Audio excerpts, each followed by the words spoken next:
द्वापर युग यानी महाभारत काल में कई महान धनुर्धर हुए।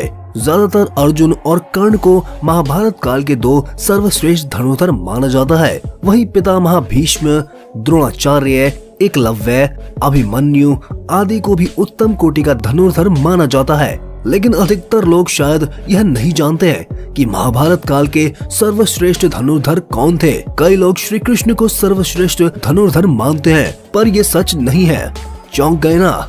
जी हाँ, हम भी चौंक गए थे जब पहली बार हमने यह तथ्य पढ़ा। लेकिन इसके बाद की गई खोजबीन के बाद इस बात की पुष्टि हो गई कि यह तथ्य 16 आने सच है। इसलिए आज हम आपको वीडियो के माध्यम से बताएंगे 10 सबसे सर्वश्रेष्ठ धनुर्धर कौन थे। लेकिन उससे पहले वीडियो को लाइक करें और चैनल को सब्सक्राइब करके बेल आइकन को भी ऑन कर लीजिए। नंबर 1 पर है देवों के देव महादेव। संपूर्ण धर्म, योग और धनुर्विद्या जैसी विद्याओं की शुरुआत भगवान शंकर से होती है। सबसे पहले भगवान शंकर ने ही कार्तिकेय को धनुष विद्या का ज्ञान दिया था। भगवान शंकर ने इस धनुष से त्रिपुरासुर को मारा था। त्रिपुरासुर अर्थात 3 महाशक्तिशाली और ब्रह्मा से अमरता का वरदान प्राप्त असुर थे। शिव जी के उस धनुष की टंकार से ही बादल फट जाते थे और पहाड़ हिलने लगते थे। ऐसा लगता है मानो भूकंप आ गया हो। यह धनुष बहुत ही शक्तिशाली था। इस धनुष को भगवान शंकर ने स्वयं अपने हाथों से ही बनाया था। नंबर 2 पर है वीर बर्बरीक। बर्बरीक महाभारत काल का सर्वश्रेष्ठ धनुर्धर था। युद्ध के मैदान में भीम पुत्र बर्बरीक एक पीपल के वृक्ष के नीचे खड़े हो गए और यह घोषणा कर डाली कि मैं उस पक्ष की तरफ लूंगा जो युद्ध में हार जाएगा। कृष्ण ने कहा कि ये जो वृक्ष है उसमें सभी पत्तों को एक ही तीर से छेद दो। बर्बरीक ने आज्ञा लेकर तीर को वृक्ष की ओर छोड़ दिया। जब तीर एक एक करके सारे पत्तों को छेदता जा रहा था, उसी दौरान एक पत्ता टूटकर नीचे गिर पड़ा तो कृष्ण ने उस पत्ते को पैर से छुपा दिया कि यह छेद होने से बच जाएगा। लेकिन सभी पत्तों को छेदता हुआ वह तीर कृष्ण के पैर के पास रुक गया।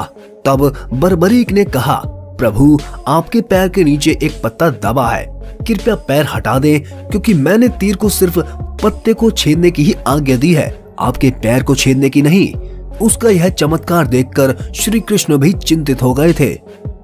नंबर 3 पर है अर्जुन। दोस्तों, अर्जुन अपने समय में सबसे शक्तिशाली धनुर्धर व योद्धा थे।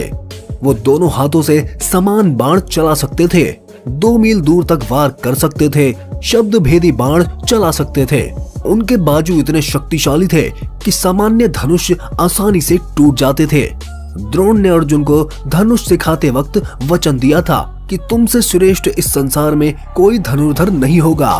अर्जुन के धनुष की टंकार से पूरा युद्ध क्षेत्र गूंज उठता था। रथ पर सवार कृष्ण और अर्जुन को देखने के लिए देवता भी स्वर्ग से उतर गए थे। नंबर 4 पर है कर्ण। सूर्यपुत्र कर्ण महाभारत काल के ऐसे योद्धा थे जिनके पास ऐसे दिव्य कवच और कुंडल थे जिसे किसी भी अस्त्र से भेदा नहीं जा सकता था। इसीलिए युद्ध से पहले देवराज इंद्र ने छल से कर्ण का कवच और कुंडल छीन लिया था। लेकिन कवच कुंडल के बिना भी कर्ण महाशक्तिशाली थे। जब तक कर्ण के हाथ में शस्त्र था तब तक कर्ण को किसी तरह परास्त नहीं किया जा सकता था। नंबर 5 पर है लक्ष्मण जी। शेषनाग के अवतार लक्ष्मण जी महापराक्रमी थे। उन्होंने अपने जीवन काल में कई असुरों को मार गिराया था। लक्ष्मण जी ने राक्षसों को मारने में अपने तीखे बाण चलाकर अपना पराक्रम दिखाया था।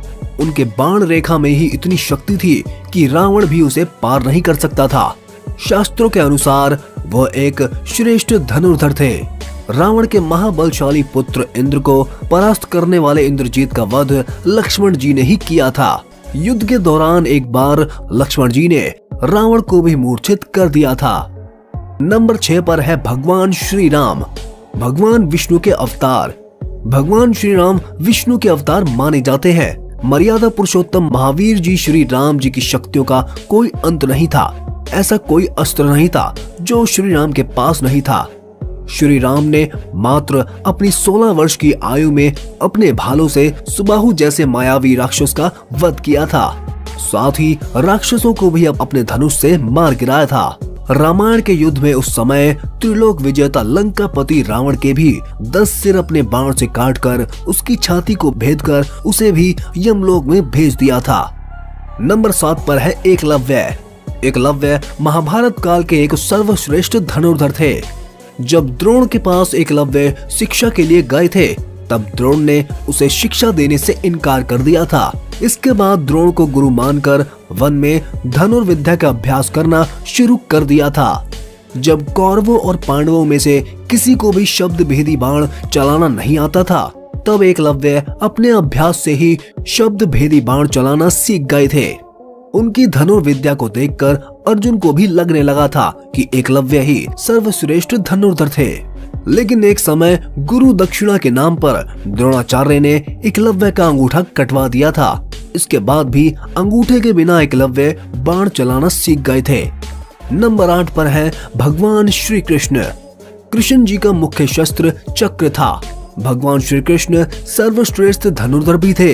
यह बात तब पता चली जब उन्होंने लक्ष्मणा को प्राप्त करने के लिए स्वयंवर की धनुष प्रतियोगिता में भाग लिया था। इस प्रतियोगिता में कर्ण, अर्जुन और अन्य कई सर्वश्रेष्ठ धनुर्धरों ने भाग लिया था।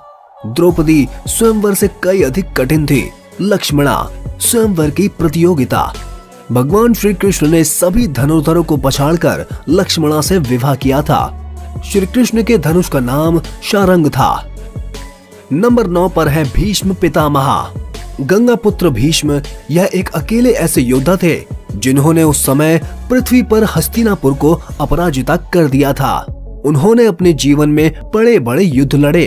कई बार तो दुश्मन की पूरी सेना पर वे अकेले ही भारी पड़ जाते थे। जब कुरुक्षेत्र का युद्ध शुरू हुआ था, तब पितामह भीष्म कौरवों के प्रथम सेनापति बने थे। रोज अकेले भीष्म पितामह 10,000 सैनिकों को मार दिया करते थे। भीष्म पितामह के बाणों के आगे पांडव पक्ष के कोई भी योद्धा टिक नहीं पाए।